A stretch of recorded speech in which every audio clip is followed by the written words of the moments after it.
Nej, det går icke. Skit. Verkligen. Ja, vi sitter i Lenas bil. Hej förresten, välkomna till kanalen. Lena hade problem i morse med sin bil. Den vill inte starta. Så hon har fått ta min bil. Och jag får en ofrivillig husbilsresa. För jag är nämligen på väg ner till Karlshamn. Och jag är på väg och hitta på lite bus. Och jag säger redan nu i början av filmen, och jag kommer säkert att säga det flera gånger, men don't try this at home. Det här får man inte göra hemma, det vi ska göra i denna filmen idag. Men ni har frågat där hemma, eller ni som sitter där och tittar, att hur gör man det här och hur funkar det? Och jag är faktiskt lika nyfiken som ni är där hemma. Så nu blir det husbil och sen åker vi ner till Karlshamn. Och gissa vad vi ska då? Jo, vi ska ner till Brygghus 19. Så häng med!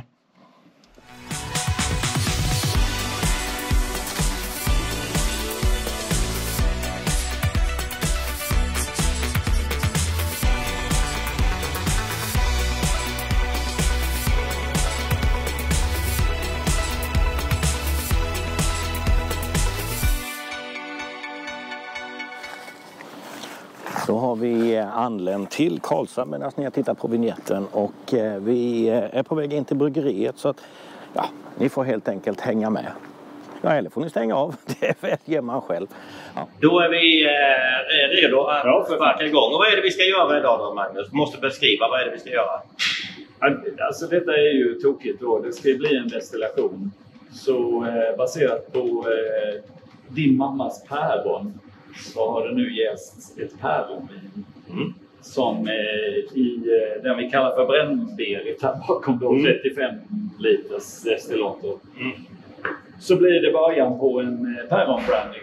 Alltså detta är bara ett knasexperiment, men så är det. Ja, vi har ju fått, jag sa ju det, vi fått förfrågningar från er tittare som undrar hur man destillerar, och eftersom Brygghus 19 destillerar, det gör vi. Inte bara så här öl. Nej, men vi destillerar, vi brygger öl och vi destillerar, så då tänkte vi ju att fan, filmar vi detta. Eller nej, inte fan menar jag inte. Det sa jag. Men det är klart vi filmar det, för det är ju jättekul att kanske förstå eller se. Det är ju jätteförbjudet att destillera för oss som privatpersoner, men eftersom det är en del av vår tillverkningsprocess så destillerar vi ju. Ja, och där har vi nu själva destillatorn. Ja, men precis. Så det består ju av en kolonn. Ni ser, den är lös här nu, så den ska ju stå uppe på här. Detta är den enheten man kokar den eller boiler, jag vet inte tusan vad man ska kalla det för. Men här sätter vi ju kok på päronvinet. Och sen så kommer ju ångorna börja stiga upp i denna. Och här kyler vi här uppe i 2 steg då. För det som händer då är att man skapar ett motstånd mellan ångan upp och kondenseringen som sker här. Och det är egentligen, alltså vi kan ju lägga en länk. Jag skickade ju en sån där, här kan du läsa på om destillering till dig. Jag tittade på den. Ja, för det är ju lite teori och så i detta. Men i princip är ju att destillera är ju att skilja på olika ämnen baserat på kokpunkt. Så det traditionella man pratar om, så är det traditionella. Men en typisk destillering är ju etanol och vatten. Det vill säga att man har en etanol-vattenblandning i kokaren. Och sen så vill man skilja på etanolen och vattnet. Det vill säga att man förstärker etanolhalten. Så det vi kommer att ta i här, vi ska mäta det innan också. Det kanske är 6-8% någonting. Och det som kommer ut, syftet med detta steget är ju att ta bort vatten. Och sen så får vi ut här vad vi kallar för lågvin eller low wine. Kanske runt 25-35% någonstans. Inte starkare och inte svagare, men någonstans 25-35%. Då har vi gjort en lyckad körning. Och då, det som blir resultatet är att vi får en mindre mängd då. Så de här 35 litrarna, jag vet inte om... Vi har ju spannarna här borta. Har du filmat dem? Nej, vi kan väl gå bortåt där för här har vi ju själva resultatet. Precis. Så här står det 2 stycken, vad är det, 15 liter i varje? Ja, det är något sånt, ja. Så det är ju 30 liter skinka detta då. Ja, och det här är ju då en päronmust från början. Ja. Som är då urlakade päron. Ja. Det roliga var att de har fått olika färg. Olika färg. Det doftar lite vinigt, lite vinöst och lite sådär. Men det är 2 stycken, det är ju päronmust alltså, kan man säga. Och sen är det då tillsatt socker och sen jäst. Ja, och vi jäster fram det med en turbojäst. Som en turbojäst, vad tusan är det? Ja, det är ju något som innehåller både jästnäring och själva jästen då. Ganska enkel jäst. Och nu känner jag doften här när du öppnade locket. Ja, det doftar jättemycket. Det doftade en hel del gjorde det. Ja, men det där ska vi alltså då i denna här. Det hälls i här borta, precis. Och sen kör vi på värmen. Och sen så kommer det att ta en stund att värma upp hela volymen. Och sen efter en stund börjar det koka. Och då kommer ångan att stiga sakta upp i röret här. Ja, det ser vi ju sen då. Ja, jajamän. Och de olika ämnena har olika kokpunkter, har jag fattat det som. Ja, precis. Och det är ju så man separerar i destillering. Det är så man separerar mellan, som i detta fallet, etanol och vatten då. Etanol kokar vid 78,3 och vatten kokar vid 100 grader. Så det är en ganska stor skillnad temperaturmässigt. Men det finns en del sådana här, vad ska vi säga, tankefel. Då tänker man så här, eller tankefel, jag ska inte kalla det heller, men missuppfattningar. Och alltså innan man börjar destillera så blir det varmt. Det är som den här glöggen. Om glöggen kokar, då tror man att all etanolen försvinner. Men det är inte riktigt så. För att när glöggen börjar koka, då börjar etanolen försvinna. Men det är inte så att bara för att den kokar upp så är all etanolen borta. Det är ju, nej, det funkar inte så. Det tar en stund. Det tar en stund, ja precis. Det tar en stund. Och det kommer det ju göra här också. Så hela körningen kommer ju att vara till sen eftermiddag. Nu är vi strax innan lunch idag. Så, men nästa steg är nu att allting är rengjort och klart. Ja. Och nu ska vi ta och mäta upp den musten som vi har här vid. Precis. Och vad vi har för värde på den. Och sen så hälla i den i behållaren helt enkelt. Jajamän. Ja, men vi och sen kör vi på värmen här. Ja.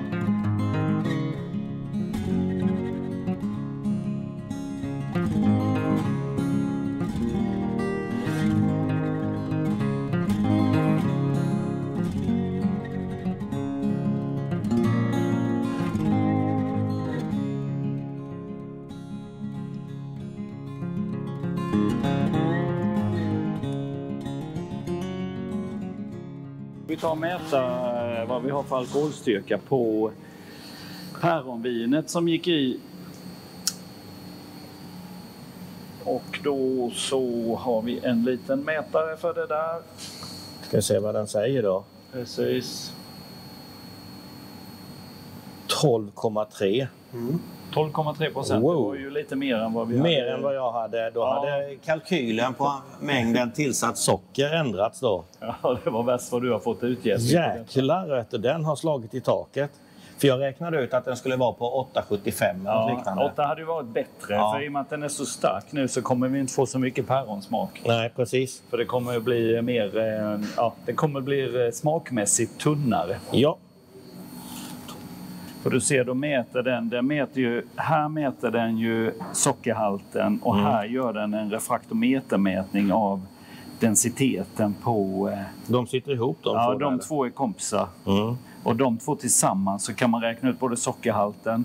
Det är intressant också att se vad har du för sockerhalt kvar här då. Alltså efter jäsning. Och du ser den ligger under. Ja, precis. Om det hade varit 1,000 så hade det ju varit... Den har ju alltså jäst ut så det finns ingen fermenterbar socker egentligen kan man säga kvar då. Nej, sockret ökar ju densiteten och etanolen minskar ju densiteten då. Så 1,000 är ju vatten vid normal temperatur då, så väger 1 kilo vatten. Eller 1 liter vatten väger 1 kilo, det är det man ser där då. Ja, då ska vi sätta på kolonnen och köra vidare då. Ja, det måste vi göra för värmen satte vi på där borta. Ja, precis, för nu börjar den värma upp ju. Jajamän, då får vi gå... Vi kan ju se hur det ser ut, vilken temperatur vi har. För att här nere har vi ju en termometer. Så vi just nu så, den är på väg upp. Vi ligger strax över 42 grader gör vi nu. Det börjar bli varmt här. Så det blir... Det går fort. Ja. Så nu gäller det att få på kolonnen. Det känns ju som lämpligt. Och den ska ju sitta här uppe på. Här ser man hur det Jag vet inte, det syns väl inte knappt här. Det var så mörkt. Det var mörkt där i hörnet där vi står. Ja, precis. Ja, men det rör sig. Det är cirkulation märker man nu när det börjar bli värme. Det rör på sig. Man ser det rör på sig. Ska vi ta och hjälpas åt att lyfta upp denna? Ja, jag tror vi gör det. Vi har lite slangar på olika håll här. Så jag tror vi kopplar loss den så länge så vi inte välter någonting. Det är ju kylan sen ju. Ja, exakt. Så den är inte supertung men ändå det är otymplig framförallt. Ja. Så, och så ska vi ha en krage där. Ja, vänta, den måste klicka i för det är en kant där på packningen som vi måste... Där lät det någonting, hörde du? Ja, tror vi är där. Ja, jag tror det. Det kändes så i alla fall. Ja, och sen klämmer han sen på.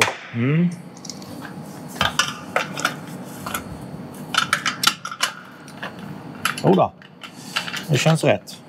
Bra. Så nu satte vi den med en ganska hög rak för att vi vill ha en ganska... Snabb. Ja, ganska snabb körning. Ja, och sitter bara en klocka här uppe då ju. Ja. Som man ett glas där. Det är nästan så, alltså det här är ju ett hantverk och man får ju liksom en känsla för hur man ska göra till slut. Ja. Men man skulle nog kunna köra utan den. Ja. För sen har vi en broms, en kylare och sen så har vi en kylare som kondenserar alltihopa. Vi är snart uppe i 50 grader ser jag. Ja. Eftersom vi är på 12% så kommer det att börja koka. Det var lite det jag var inne på innan. Att bara för att etanol kokar vid 78 grader så är det ju inte så att den blandningen vi har här kokar vid 78 grader. Utan det blir alltså kokpunkten blir någonstans mellan 78 grader och 100 grader eftersom vi har huvudsakligen etanol och vatten. Ja. Vänta, ska vi se så vi får den. Där har du den där. Och på 12%, jag skulle gissa, jag menar hade det varit 100% etanol, ja då hade vi kokat vid 78 grader. Ja. Hade det varit 100% vatten, ja då hade det kokat vid 100 grader. Så att det är ju liksom en kurva däremellan som är koktemperaturen då. Precis. På det som är innehållet. Och ju mer etanol vi kokar bort, eftersom etanolen kokar bort först, så kommer ju kokpunkten här att stiga under körningen då. Och vi kanske ska säga det till alla där hemma som ser detta nu. Att det här får man inte göra hemma, va? Nej, alltså lagarna runt destillering eller runt alkoholtillverkning just med metoden destillering. Och det är ju varm destillering såväl som frysdestillering. Det är ju förbjudet hemma. Alltså man får inte ha en destillator. Man får inte äga en destillator om man inte har tillstånd att destillera. Ja. Men det har vi här, så därför så kan vi göra en sån här film och visa hur det fungerar helt enkelt. Jajamän. Ja. Vi ska ha lite kärl. Det är nästa grej du ska räkna på. Om vi då har... Vad hade vi? Sa vi att vi hade 40 liter? Ja, vi säger att vi har 16 liter i varje kärl. Så 32 liter ungefär skulle jag säga. Att vi gånger 12%. Och sen så ska vi stärka upp det till max 35% tror jag. Ja. Då får du räkna ut hur mycket vi behöver. För här kommer ju komma ut en volym. Men hur stor volym då? Fram med miniräknaren. Ja, du får hämta min telefon. Ja, precis. Exakt. Ja, det är 15, så 32 liter. Ja, gånger 12% eller något. 12 säger vi, ja. Så 384 liter ska du få. Nej, det får jag inte ut alls. Nej, men nu genom 100, för det var ju 12%. Ja, så 3,84. Ja, 3,84. Jag flyttar ju decimaltecknet. Ja, teoretiska 100 liter, eller 100%. Jag tror, ta igenom 100 där, så annars så vimsar vi bort oss snart. Dela på 100. Ja. Så, 3,84 liter. 3,84, ja. 3,4. Nu ska vi se, funkar den här komman nu? Ja, den är igång. Ja, den är igång. Ja.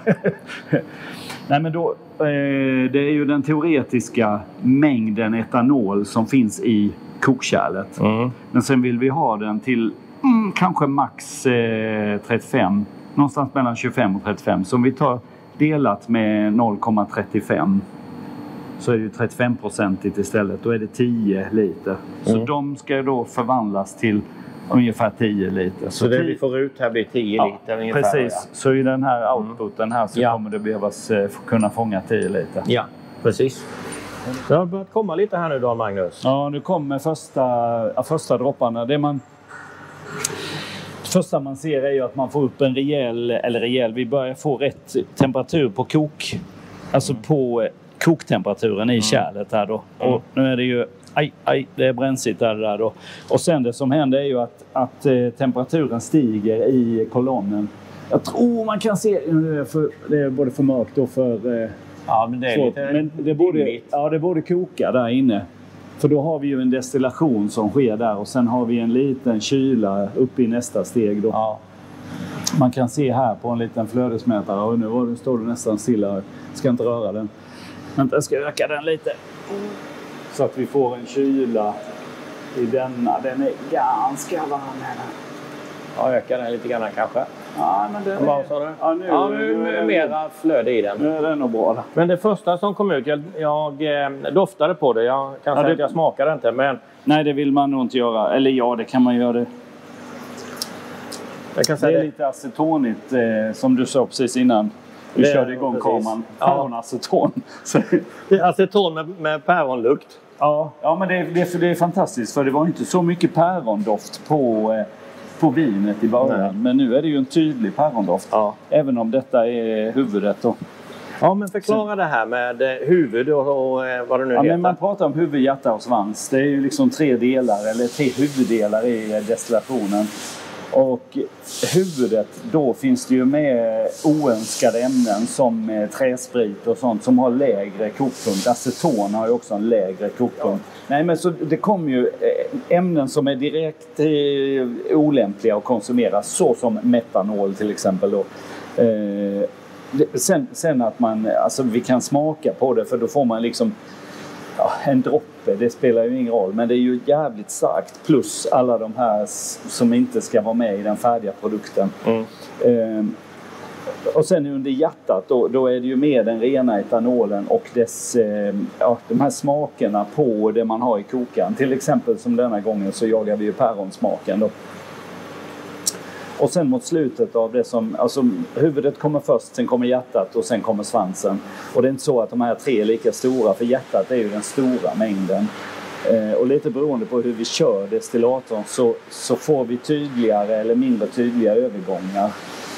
Som på den andra destillatorn som vi ska köra slutkörning. Nu kör vi ju vad vi kallar för en low wine-körning eller en lågvinkörning, eller också kallat för stripping run, det vill säga vi tar bort vatten. Huvudsakligen nu är det för att skapa en starkare produkt som vi sen kommer att köra i en annan destillator. Där har vi, så vi kan plotta det som en grafik, och då ser man när huvudet är klart. För huvudet innehåller ju lägre kokpunkter. Då blir det nästan som ett litet knä på den här grafiken, och då ser man här kommer det riktiga, och sen så kommer den rena etanolen. Det är jättetydligt när man ser på den grafiken där då. Och i svansen, vad innehåller det? Svansen, då är man ju så långt sent i körningen, så då får man ju ämnen med högre kokpunkt än etanolen. Dels så går ju styrkan ner, som nu i början på körningen kanske vi är uppe på 80-85%. Sen har vi ju massa aceton och metanol och sånt som gör att vi vill ju absolut inte ha det i produkten. Det är direkt olämpligt. Men sen så mot slutet då har vi kommit ner i koncentration, det vill säga det är vattnigare, det är lägre, det kanske är nere mot 25-30% i slutet på svansen, alltså det som kommer ut ur destillatorn. Och då får man ju också andra ämnen som vi inte vill ha, som har högre kokpunkter. Man brukar säga lite slarvigt att det doftar våt hund. Det är typiskt, doftar det våt hund, då vet man det är 100%, då är vi inne i svansen. Det vill vi inte ha med, för då blir det ju smaker som är otäcka ur det perspektivet då, eller oangenäma. Också som är olämpliga att ha med då.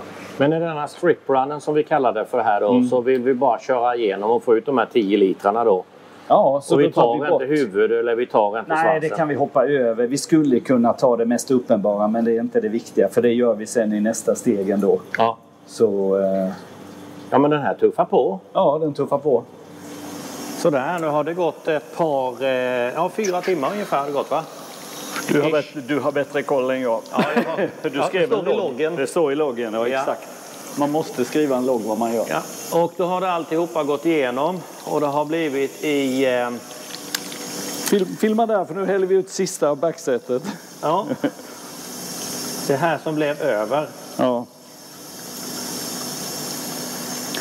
Och jag kan säga att doften är inte speciellt angenäm. Du sa det doftade som något inom biodling. När man kokar ramar och gör rent efter att man har tagit skörden ifrån bina. Ja, jag tyckte det blev lite varmt vax. Jag har inte hållit på att göra vaxljus någon gång, men, jag kan tänka mig det blir lite åt det hållet. Den doften är det här. Ja. Så den är jag bekant med sen tidigare övningar och erfarenheter. Inte inom destilleringsövningar då? Nej, det här var första gången jag var med om detta. Ja. Så, vad händer med sånt här? Vad gör man med det? Detta går till biogas. Vi kommer att ta ut det i en IBC här borta. Sen så dumpar vi det med jäst och humlebös och sånt som vi tar från våra jästtankar. Så går det till biogasproduktion. Då går det ju till användning och nytta det också. Ja, allt används. Så är det. Ja, men man måste hitta alla de här sätten och få... man säger att det ska vara ett kretslopp eller cirkulärt och så vidare. Så det är likadant med detta då. Men det ska vi ju titta, medan det rinner där, ska vi titta. Här har vi ju alltså det som blev. Det blev 7 liter ungefär. Ja, det blev ju inte riktigt bra som vi hade tänkt, va? Nej. Men så där ser det ut. Alltså, en vätska. Ja, en genomskinlig vätska. Ja, som luktar fan. Det luktar lite skunk gör det. Ja, det är inte färdigt. Så nästa grej är ju att köra det i den lilla destillatorn. Så kommer vi köra igen. Du mätte det, vad hamnade det på? 57%. Ja, så det är lite för starkt för att köra en slutkörning. Men det är inget problem, för vi spär ner det. Det som är lite synd, och det jag menar med att det inte blev som vi hade tänkt, det är ju att vi skulle kört det lite ruffare, kanske lite mindre rening för att få det lägre i alkohol. Då hade vi fått med mer av päronsmakerna från päronvinet över i detta tillsammans. Nu tog vi ju inte det som heter huvud och svans bort. Nu tog vi allting. Ja, nu har vi allt. Och det vi märkte när vi smakade på huvudet, så var det ju väldigt mycket päron. Där var det mycket päron, ja. Och det var nästan så att det var päronlukt på acetonet som man kan ha i badrummet. Ja, det var sån aceton med päronsmak.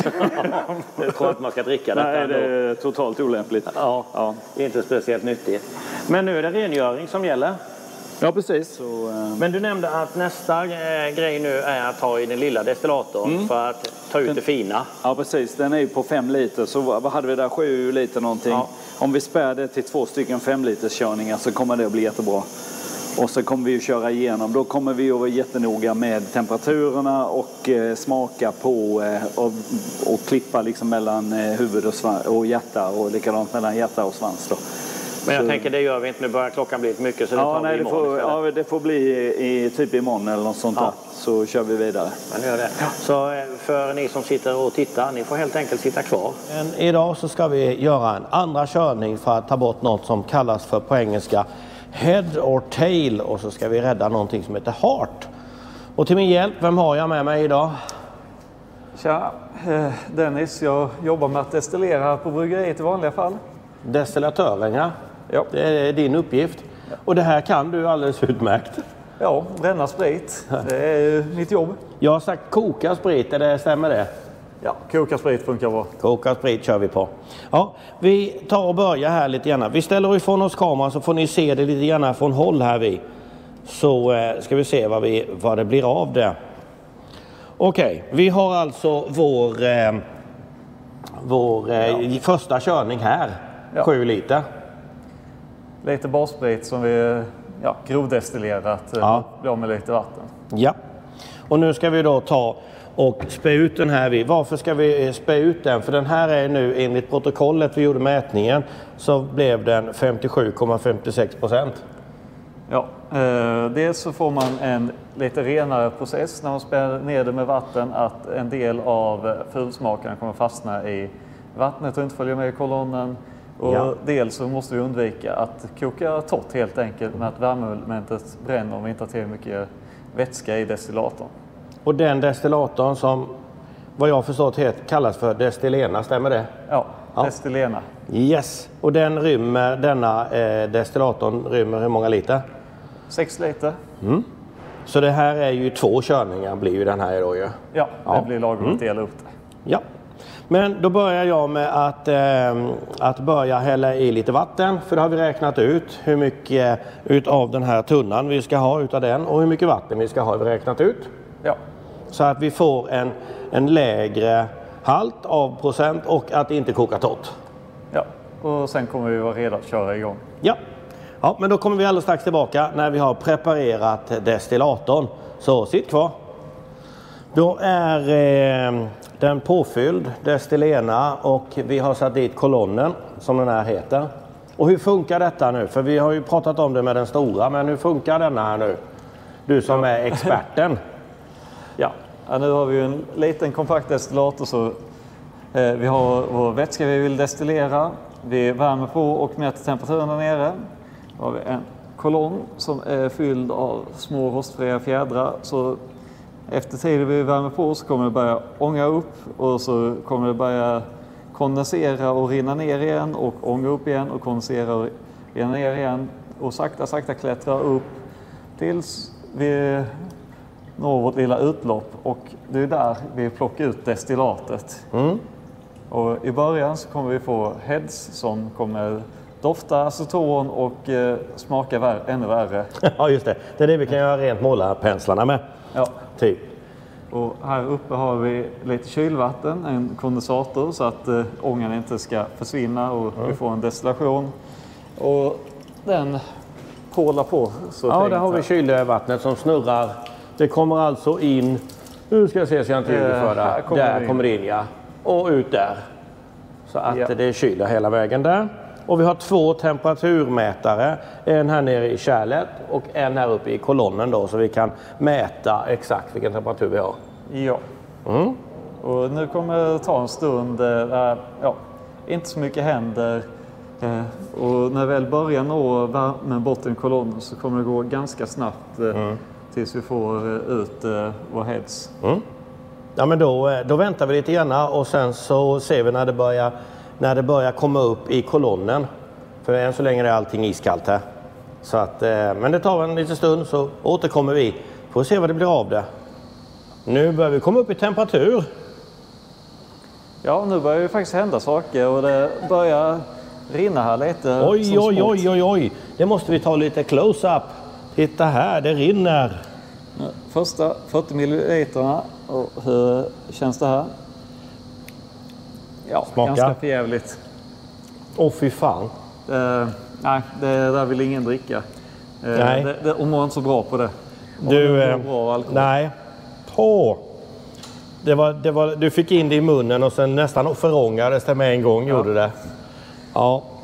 Det är detta vi kallar för heads, eller? Ja, precis. Då har vi fått ut en halv deciliter. Och tänker att vi stänger till lite här vid så att vi fångar lite mer heads i processen. Att vi renar upp det som är i kolonnen. Ja, för då kommer det att gå upp och så samlas headsen här uppe. Ja, då får vi en massa otrevliga aceton här uppe som vi kan ta med ut sen. Ja. Ja, nu får den gå stängt 10 minuter. Sen kan vi öppna och ta ut mer otrevligheter. Ja.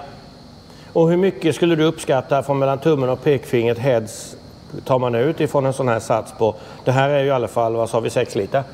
Ja, det beror på lite hur jäsningen har gått och vilken frukt man har jäst. Men jag skulle uppskatta att vi kommer att ta ut någonstans runt 1,5-2 deciliter. Ja. Och nu hade vi 1,5 deciliter. 1,5 deciliter där, ja. Det börjar rinna sen. Nu kommer det. Det där behöver jag inte ens smaka på. Fy fan, det var ju värre än det andra. Ja, nu har vi ju renat upp acetonen lite extra med en stängd ventiler. Det där kan man göra rent ta bort nagellack med. Ja, jag känner hur huden blir torr på fingrarna. Fy fanken vad det var illa. Ja, nu är jag nyfiken på temperaturen. Hur snabbt den går ner. Nu ligger vi på 78,4 i den övre. Fortfarande är ganska stabil. Ja. Ja, det är fortfarande aceton som kommer. Kan låta gå lite till och sen kan vi göra en favorit i repris och stänga ventilen igen. Ja, vi testar igen. Ja. För det här vill vi ju absolut inte ha med oss. Nej, det är... Man behöver lite handkräm på fingrarna efter det här. Nästan bara nagellackspåtagning. Då har vi lyft även en tredje heads har vi gjort. 1, 2, 3. Och när vi kom på slutet på trean här, då började det vända och man kunde även se på temperaturen också på den övre att temperaturen började stiga. Så det vi har börjat plocka nu, det här är faktiskt ska se. Det här är det som vi kallar för heart. Det vill vi behålla och det här, gud vad det smakar päron. Gott var det. Gud, jättemycket päron. Nu ska det här snurra igenom hela vägen härifrån och hela vägen upp och ut här. Gissningsvis kanske tar en gott och väl en timme, kanske i alla fall minst. Så vi låter den jobba på och håller lite övervakningar på temperaturer och på hur det ser ut. Så att vi hinner med att hugga också tailen, svansen på den här körningen. Sen ska vi göra det här en gång till för vi har ju lika mycket till. Men den kanske inte filmar, men vi tar detta och börjar med. Vi får se. Men sitt kvar så fortsätter vi om en liten stund. 1, 2, 3, 4, 5, 6, 7, 8. Vad falskt? Vad pågår här? Ja, där är du. Ja. Vad falskt? Jag har kokat sprit. Gunstig Junker. Ja. Jag har delat upp det här på... Du körde en destillation här. Ja, Dennis han har instruerat mig hur jag ska göra. Så att i glas 1, 2, 3, 4 där har jag det som vi kallar för... Jag klippte 4 stycken, det är det som är huvudet på den. Ja, det känns... Var det gott? Det luktar som, jag brukar säga, nagelborttagningsmedel. Ja, precis. Alltså man kan ta bort naglar med det.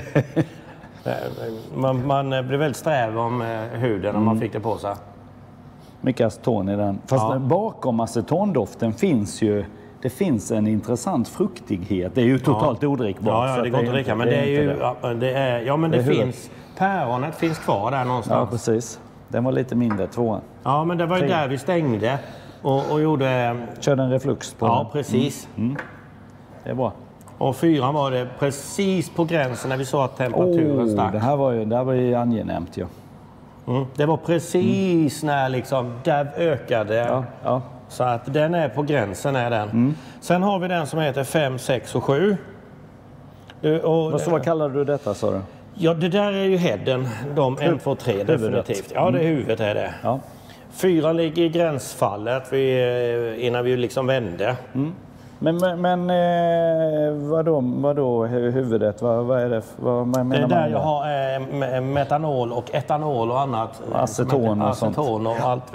Etanol har jag här. Metanol. Ja, du har etanol där lite med, skulle jag tro. Absolut. Men det som vi absolut inte vill dricka, det har vi där i. Ja, stämmer. Som inte är så bra att dricka heller. Nej, det kan vara direkt olämpligt. Ja. Men 5, 6, 7 som jag har här nu. Det är olika... Jag kapade utifrån. Jag tar på glasögonen så jag kan lukta ordentligt. Ja, gör det. Spännande. Det finns ett päron där, gör det. Var det päron-brandy? Och detta är andra destilleringen. Då spädde du ner lite. Ja. Hur mycket började ni på? Vi började på alkoholhalt på 56,57 eller något sånt där. Så mycket ändå. Ja, och sen så tog jag nu för att det inte skulle bränna alltihopa så tog jag 2,5 liter utav det vi hade kört igenom första dragningen. Det är lågvinet som man kallar det. Jajamän. Ja. Och sen så tog jag 2,5 liter vatten också. Så då kommer man ner ungefär till 50-50. halva. Ja, precis. Halva då, så någonstans 26, 27. Knappt 30 där, ja men det är ju jättebra. Och sen den här sista 8. Ja. Dofta på den. Ja. Då kommer man in i andra. Men det finns en väldigt god doft där också. Det är ju det. Jag var lite elak själv tycker jag, för att jag klippte den när den hade gått upp i kolonnen på 88 grader. Ja. För att jag vill inte ha så mycket av skräpet ifrån. Nej. För det andra, det har du här, det som är kvar. Ja, men det är backseten till och med, va? Och det här luktar ingenting. Nej. Det här är bara det luktar ju bara vatten. Ja. Så, så det är det som var kvar. Så att jag kan väl säga, jag upplever nog att jag har fått igenom allting som jag ska. Ja. Men efter 8 så tog du inget? Nej, då klippte jag. Ja. Men det finns något i den. Ja, den är fortfarande intressant. När stängde du av 8? Vid 88,6 grader. Och när började 8 då? Den började på 86. Ja. Så det var 2 grader mellanskillnad där var det. Sen är det ju så, ju längre, nu ska ju inte denna fatlagras, alltså ligga i 3 år eller något sånt. Nej.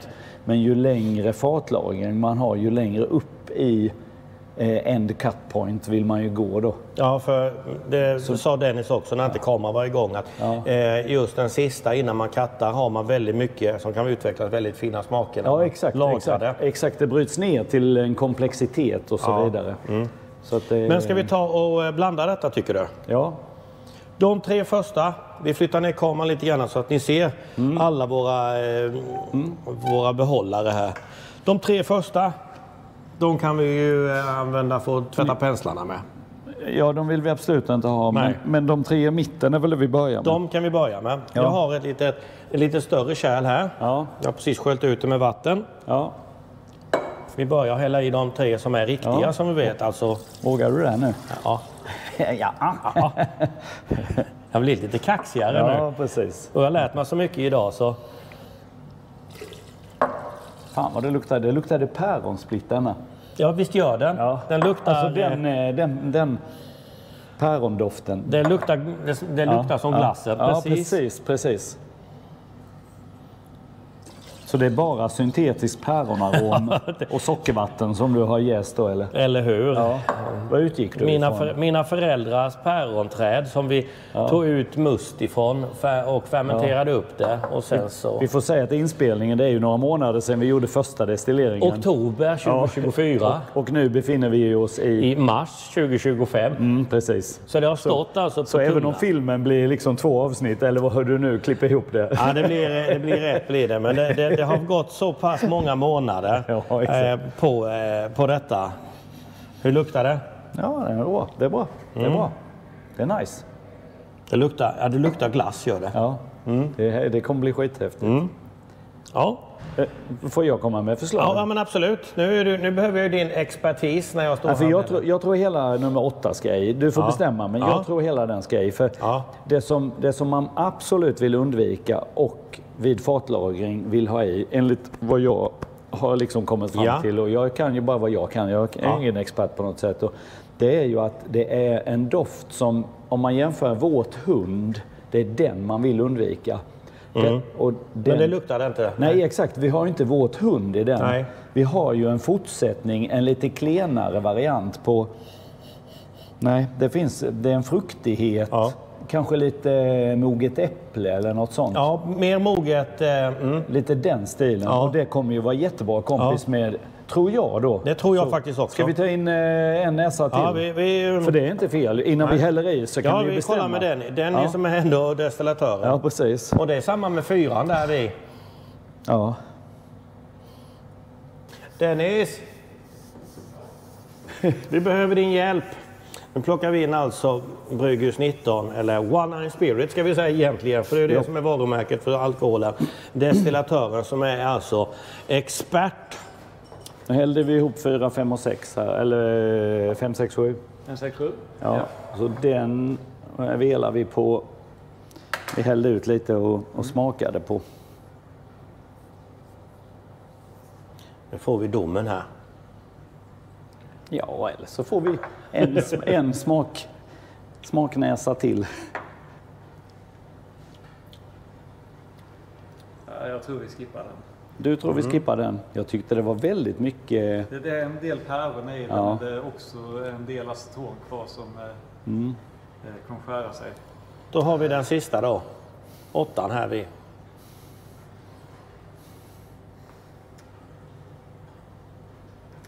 Ja, inte om det inte ska fatlagras.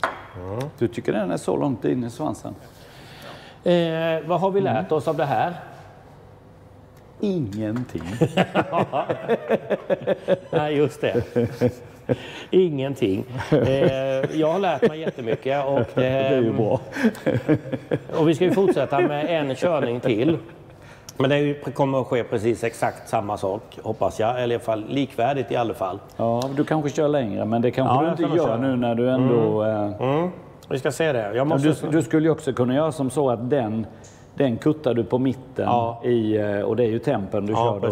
Precis. Det är ju också ett sätt. Ja, vi ska se hur vi ska göra. Men ska vi ta och stänga den här filmen, för den har säkert blivit jättelång med den här spritfilmen. Ska du inte berätta om vi ska prova detta, eller det kommer inte denna filmen att komma ut innan vi provar det? Det vet vi inte vad vi ska prova. Någonstans måste vi prova den här också. Jag har ju en idé där. Du har en idé, ja. Typ i Växjö där. Precis. Det blir lite cliffhanger när den här filmen kommer ut. Det vet man aldrig. Nej, det vet man inte. Det vet man aldrig. Vi ligger efter ändå.